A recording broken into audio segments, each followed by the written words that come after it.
আল্লাযীনা ইয়াজতানিবুনা কাবাইরাল ইসমি ওয়াল ফাওয়াহিশ। আল্লাহ পাক রব্বুল আলামিন বলেন, যারা কবিরা গুনাহ থেকে বেঁচে থাকবে, যারা অশ্লীল গুনাহ থেকে বিরত থাকবে, যারা অশ্লীল কর্ম থেকে বিরত থাকবে, আল্লাহ পাক রব্বুল আলামিন তাদেরকেও জান্নাতের নিয়ামত দিবেন। তাহলে গুনাহ ছাড়তে হবে। কোন গুনাহ ছাড়তে হবে? কবিরা গুনাহ। মুসলমান ভাইরা আমার, নামাজ পড়া যেরকম ইবাদত, যাকাত প্রদান করা যেরকম ইবাদত, এরকমের দান সদকা করা যেরকম ইবাদত, রোজা রাখা যেরকম ইবাদত, গুনাহ থেকে বেঁচে থাকাও কিন্তু ইবাদত। গুনাহ থেকে বিরত থাকা, বেঁচে থাকা, এটাও ইবাদত। আমরা অনেকে জানি না, আমরা অনেকেই জানি না যে গুনাহ থেকে বেঁচে থাকা এটাও কি ইবাদত। মুসলমান ভাইরা আমার, বন্ধুরা আমার, আল্লাহ পাক রব্বুল আলামিন বলেন, যারা কবিরা গুনাহ থেকে বেঁচে থাকবে। কি গুনাহ? কবিরা গুনাহ মানে কি? বড় গুনাহ। কবিরা মানে কি? কবিরাতুন মানে বড়। তো কবিরা গুনাহ মানে বড় গুনাহ। আল্লাহ তাআলা বলেন, যারা কবিরা গুনাহ থেকে বেঁচে থাকবে, মানে বড় গুনাহ থেকে যারা বেঁচে থাকবে, আমি তাদেরকে জান্নাতের নিয়ামত দিব। কোরআনুল হাকিমের অন্য এক আয়াতের ভিতরে আল্লাহ বলেন, ইন তাজতানিবু কাবাইরা মা তুনহাউনা আনহু নুকাফির আনকুম সাইয়্যাতিকুম ওয়া নুদখিলকুম মুদখালান কারীমা। আল্লাহ পাক রব্বুল আলামিন এই আয়াতে কারিমার ভিতরে জানায় দেয়, ইন তাজতানিবু কাবাইরা মা তুনহাউনা আনহু। আল্লাহ পাক রব্বুল আলামিন বলেন, ও ঈমানদারের দল, যেই সকল কবিরা গুনাহ থেকে তোমাদেরকে নিষেধ করা হয়েছে, এই কবিরা গুনাহ যদি তোমরা ছেড়ে দিতে পারো, কবিরা গুনাহ থেকে যদি নিজেদেরকে বাঁচিয়ে রাখতে পারো, নুকাফির আনকুম, আল্লাহ বলেন দুইটা পুরস্কার দিব। এক নাম্বার পুরস্কার, নুকাফির আনকুম সাইয়্যাতিকুম, আমি রব্বুল আলামিন তোমাদের জীবনের সব গুনাহ মাফ করে দিব। সুবহানাল্লাহ। তাহলে কবিরা গুনাহ ছাড়লে কয়টা লাভ? দুইটা লাভ। এক নাম্বার আল্লাহ বলেন নুকাফির আনকুম সাইয়্যাতিকুম, এক নাম্বার তোমাদের জীবনের সব গুনাহ মাফ করে দিব। দ্বিতীয় নাম্বার পুরস্কার আল্লাহ বলেন ওয়ানুদখিলকুম মুদখালান কারীমা, আমি রব্বুল আলামিন সম্মানজনক আসন তথা জান্নাত দান করব। সুবহানাল্লাহ। এজন্য আমাদেরকে কি করতে হবে? কবিরা গুনাহ ছেড়ে দিতে হবে। কবিরা গুনাহ যদি বান্দা ছেড়ে দেয়, সগীরা গুনাহর জিম্মাদার আল্লাহ হয়ে যায়। অর্থাৎ যেই বান্দা কবিরা গুনাহ ছেড়ে দেয়, তার সগীরা গুনাহ যিনি মাফ করে দেন তিনি কে? চিল্লে বলেন। হাদিসের ভিতরে আছে, ক্বালা রাসূলুল্লাহ সাল্লাল্লাহু আলাইহি ওয়াসাল্লাম, আস-সালাওয়াতুল খামস ওয়াল জুমআতু ইলা জুমআতিন ওয়া রমাদানু ইলা রমাদান মুকাফফিরাতুন লিমা বাইনাহুন্না ইযা ইজতানাবাল কাবায়ের। পয়গম্বর বলে, উম্মত আমার, যদি তোমরা কবিরা গুনাহ ছেড়ে দিতে পারো, তাহলে 5 ওয়াক্ত নামাজের মধ্যবর্তী যত গুনাহ আছে, সগীরা গুনাহ, আল্লাহ পাক রব্বুল আলামিন সমস্ত সগীরা গুনাহ মাফ করে দিবে। কবিরা গুনাহ যদি আমরা ছেড়ে দিতে পারি, তো 5 ওয়াক্ত নামাজের মাঝে যে সগীরা গুনাহ আছে মাফ করে দিবেন কে? আল্লাহ। ভাইয়ের আমার, বন্ধুরা আমার, কবিরা গুনাহ যদি আমরা ছেড়ে দিতে পারি, কবিরা গুনাহ ছেড়ে দিয়ে যদি আপনি আমি ফজরের নামাজ পড়ি, ফজরের নামাজ থেকে জোহরের নামাজ পর্যন্ত মধ্যবর্তী যত সগীরা গুনাহ আছে সব মাফ। অনুরূপভাবে জোহর থেকে নিয়ে আসর পর্যন্ত, আসর থেকে মাগরিব পর্যন্ত, মাগরিব থেকে এশা, এশা থেকে ফজর, আল্লাহ পাক রব্বুল আলামিন এই মধ্যবর্তী যত সগীরা গুনাহ আছে সবগুলো আল্লাহ মাফ করে দিবেন। শুধু তাই নয়, আল্লাহ নবী বলেন, ওয়াল জুমআতু ইলা জুমআতিন, এক জুমা থেকে নিয়ে অন্য জুমা পর্যন্ত যত সগীরা গুনাহ আছে সব আল্লাহ তাআলা মাফ করে দিবেন। কবিরা গুনাহ থেকে যদি বেঁচে থাকতে পারি, তাহলে এক জুমা থেকে নিয়ে সামনের জুমা পর্যন্ত যত সগীরা গুনাহ হবে সব আল্লাহ তাআলা মাফ করে দিবেন। শুধু তাই নয়, আল্লাহ তাআলার নবী বলেন, ওয়া রমাদানু ইলা রমাদান, আল্লাহ নবী বলেন এক রমজান থেকে নিয়ে সামনের রমজান পর্যন্ত বান্দার আমলনামায় যত সগীরা গুনাহ হবে সমস্ত সগীরা গুনাহ আল্লাহ মাফ করে দিবে। শর্ত একটা, আল্লাহর নবী শর্তটা হাদিসের শেষে দিয়েছে, ইযা ইজতানাবাল কাবায়ের, শর্ত হলো কবিরা গুনাহ ছাড়তে হবে। কবিরা গুনাহ যদি না ছাড়েন, তাহলে কিন্তু বাজান সগীরা গুনাহ মাফ হবে না। কবিরা গুনাহ যদি আমরা ছেড়ে দিতে পারি, সগীরা গুনাহ আল্লাহ মাফ করে দিবে। হাদিসের ভিতরে আছে, হাদিসের ভিতরে আছে বান্দা যখন 5 ওয়াক্ত নামাজের জন্য ওযু করে, 5 ওয়াক্ত নামাজের জন্য যখন ওযু করে, এই হাত যখন ধৌত করে, এই হাত থেকে যখন পানি ঝরে, পানি ঝরার সঙ্গে সঙ্গে বান্দার হাতের গুনাহ মাফ। সুবহানাল্লাহ। এই বান্দা যখন চেহারা ধৌত করে, চেহারার যত সগীরা গুনাহ আছে সব আল্লাহ মাফ করে দেয়। অনুরূপ ভাবে পা ধৌত করার সময় যখন পা থেকে পানি ঝরে যায়, সঙ্গে সঙ্গে পায়ের সব সগীরা গুনাহ মাফ। শর্ত হলো কবিরা গুনাহ কি করতে হবে?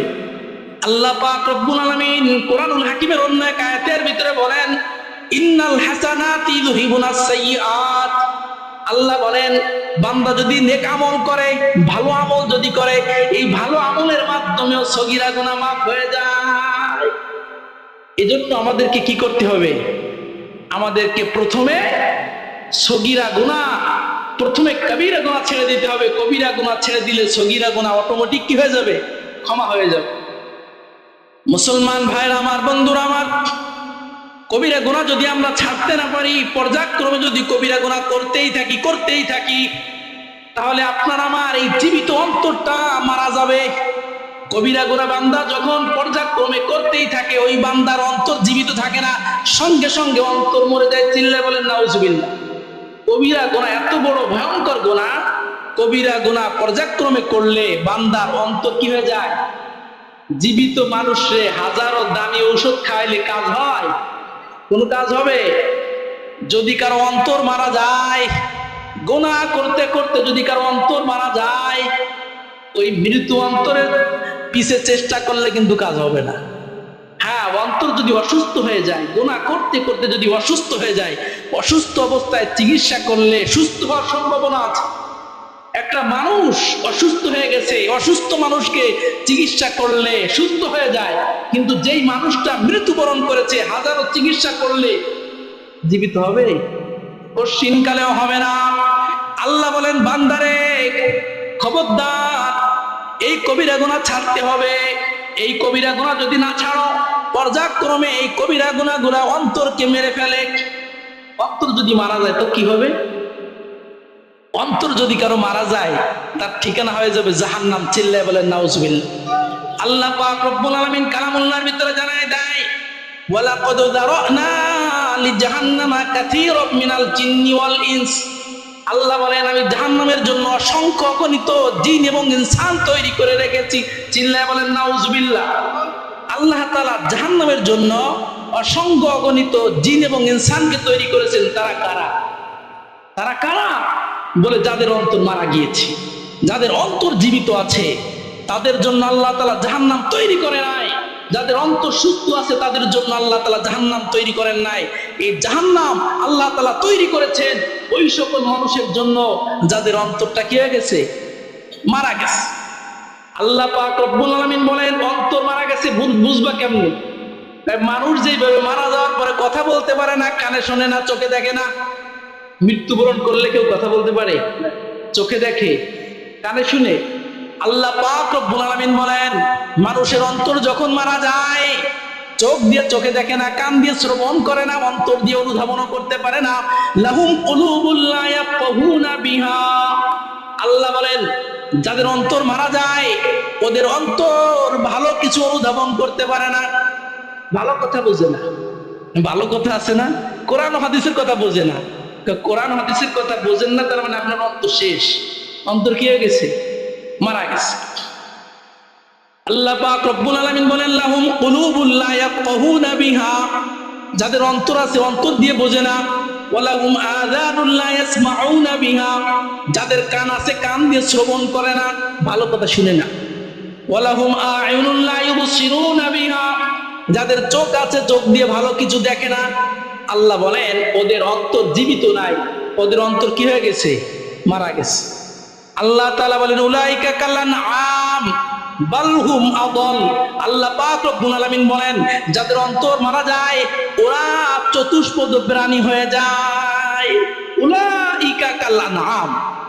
যেখানে আল্লাহ তাআলা মানব জাতিকে বলেছেন আশরাফুল মাখলুকাত, মানব জাতি সর্বশ্রেষ্ঠ, সেখানে আবার আল্লাহ তাআলা কথাও বলেছেন যেই মানব জাতির অন্তঃকরণ তথা অন্তর হৃদয় মারা যাবে, তারা চতুষ্পদ প্রাণীর চেয়েও নিকৃষ্ট হয়ে যাবে। এই জন্য মুসলমান ভাইরা আমার, আল্লাহ তাআলা বলেন উলাইকা কাল আনআম বাল হুম আদাল।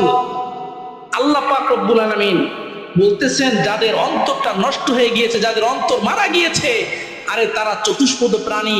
শুধু এটা নয়, আল্লাহ তাআলা এখানেই ক্ষান্ত করেন নাই, আল্লাহ তাআলা আরো বলেছেন যাদের অন্তর মারা গিয়েছে, যাদের অন্তরটা একেবারে শেষ হয়ে গিয়েছে, ওরা চতুষ্পদ প্রাণী নয়, বরং চতুষ্পদ প্রাণীর চেয়েও নিকৃষ্ট। চিল্লায় বলেন নাউজুবিল্লাহ। আচ্ছা, তাহলে মানুষ চতুষ্পদ প্রাণীর চেয়ে নিকৃষ্ট কেমনে হয়? যেখানে আল্লাহ তাআলা মানব জাতিকে বলছেন সর্বশ্রেষ্ঠ, তো সর্বশ্রেষ্ঠ জিনিসটা আবার সবচেয়ে নিকৃষ্ট কেমনে হয়? মুসলমান ভাইয়ের আমার, এই মানব জাতির দাম সবচেয়ে বেশি, আবার এই মানব জাতির দাম সবচেয়ে কম। মুসলমান ভাইয়ের আমার, ভাত যদি একটু আলাই যায়, আঞ্চলিক ভাষা বোঝার কথা, আমাদের বাড়িও তো গোপালগঞ্জ, ভাত যদি কি হয়ে যায়, আলাই যায়, তো এটা কিন্তু পানি দিয়ে, একটু পানি কয়েকবার দেওয়ার পরে কিন্তু খাওয়া যায়। কাঁচামরিচ দিয়ে দিলে কিন্তু সেই স্বাদ আছে না নাই? কিন্তু বিরিয়ানি হালকা একটু গন্ধ গন্ধ হয়েছে। বিরিয়ানি কি হয়েছে? এই বিরিয়ানি যদি খান, আপনার সরাসরি কোন জায়গায় যাওয়া লাগবে? হসপিটালে না? ঠিক তদ্রুপ ভাবে মুসলমান, এই মানব জাতির দাম সবচেয়ে বেশি, আবার যেই মানুষটা পচে যাবে, নষ্ট হয়ে যাবে, তার দাম সবচেয়ে নিকৃষ্ট। কারণ হলো মুসলমান ভাইরা আমার, অন্য প্রাণীর দাম নাই, এই জন্য জান্নাতে যেতে পারবে না।